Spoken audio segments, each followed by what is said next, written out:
तेजस्वी यादव के बाद अब लालू प्रसाद यादव भी फुल ऑन एक्शन मोड में दिखाई दे रहे हैं और सिंगापुर से वापस लौटते ही वो बीजेपी और आरएसएस पे हमलावर हो गए हैं। उन्होंने बीजेपी और आरएसएस की कान पकड़ के उठक बैठक करवाने जैसी बात भी कह दी है, जिसके बाद ये तय हो गया है कि बिहार में एक बार फिर से सियासी बवाल और सियासी घमासान मचने वाला है।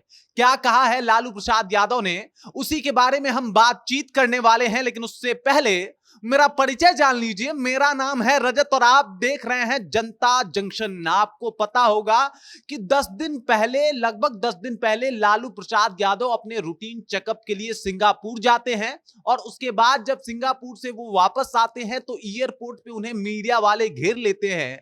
आरएसएस के ऊपर सवाल पूछते हैं कि भाई आरएसएस तो एकदम से वो विरोध कर रहा है कि जातिगत जनगणना नहीं होनी चाहिए। वहां पे तो लालू प्रसाद यादव कुछ भी नहीं बोलते, लेकिन जैसे ही घर पहुंचते हैं एक ट्वीट कर देते हैं, सोशल मीडिया पे जाके एक पोस्ट कर देते हैं और उसके बाद बिहार में सियासत तेज हो जाती है और इसके आसार भी नजर आ रहे हैं। मतलब तेजस्वी यादव के बाद अब पुरजोर तरीके से विरोध लालू प्रसाद यादव भी करेंगे।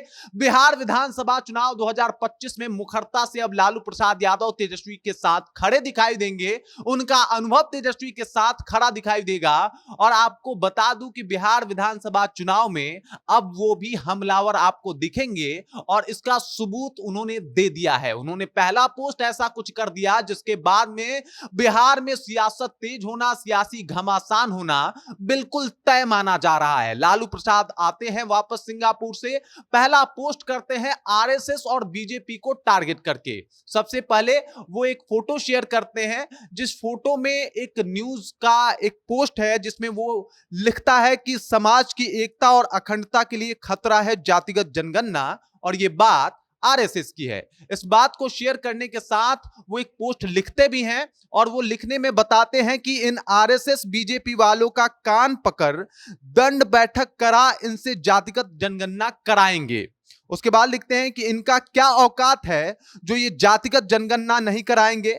इनको इतना मजबूर करेंगे कि इन्हें जातिगत जनगणना कराना ही पड़ेगा। दलित, पिछड़ा, आदिवासी और गरीब का एकता दिखाने का समय अब आ चुका है। मतलब सबसे पहले तो कान पकड़ के उठक बैठक कराने की बात कर देते हैं कि कान पकड़ के उठक बैठक कराएंगे लेकिन इनसे जातिगत जनगणना कराएंगे। उसके बाद ये बीजेपी वालों का औकात तक देख लेते हैं।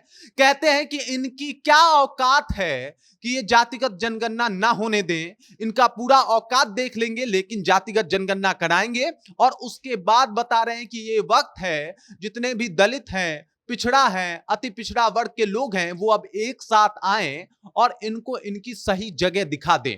मतलब सीधे सीधे तौर पे इन्होंने पिछड़ा, अति पिछड़ा, आदिवासी समुदाय को एक हो जाने की बात कह दी है। इसके ऊपर मोर्चा खोलने की बात कह दी है और इन्होंने कह दिया कि हम कान पकड़ के दंड बैठक यानी उठक बैठक करवाएंगे। लेकिन ये जो कह रहे हैं कि जातिगत जनगणना हम नहीं होने देंगे, तो इनको इनके काम में हम भी कामयाब नहीं होने देंगे। चाहे कुछ भी हो जाए, चाहे ये कुछ भी दम दिखा लें, हम इनके औकात तक को देखने को तैयार हैं, लेकिन जातिगत जनगणना तो हम करवा के ही दम लेंगे। और ये बात बताता है कि लालू प्रसाद यादव जिस मूड से सिंगापुर से वापस आए हैं अपना रूटीन चेकअप करवा के, वो मूड आरएसएस और बीजेपी के लिए ठीक नहीं है। क्योंकि पहले तो तेजस्वी यादव ही नाक में दम किए हुए थे अकेले, लेकिन अब जब लालू प्रसाद यादव का सह मिल गया उनको, तो अब समझ जाइए कि बिहार की राजनीति की जो एक परिदृश्य है वो किस तरीके से देखने को मिलेगा।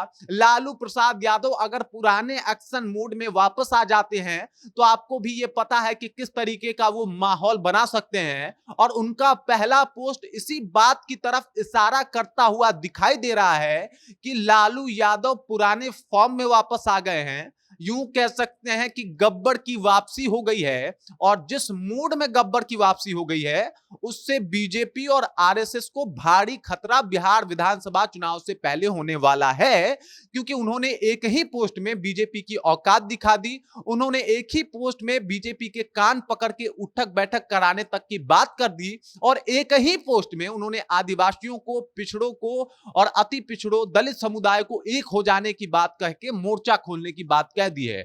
और जिस मूड से, जिस तरीके से वो अब विरोध कर रहे हैं, इस बात से तय होता हुआ नजर आ रहा है कि अब बीजेपी और आरएसएस की खैर नहीं। नीतीश कुमार के लिए तो अभी कुछ नहीं बोला है, लेकिन बीजेपी और आरएसएस का धागा खोला है। बाकी लालू यादव की इस पोस्ट को आप कैसे देखते हैं? तेजस्वी के बाद जिस तरीके से लालू यादव सिंगापुर से वापस आते ही अपना एक अलग तरीके का विरोध दिखाया है, उस बात को आप कैसे देखते हैं? कृपया कमेंट कीजिए और अपना विचार हम तक पहुंचा दीजिए।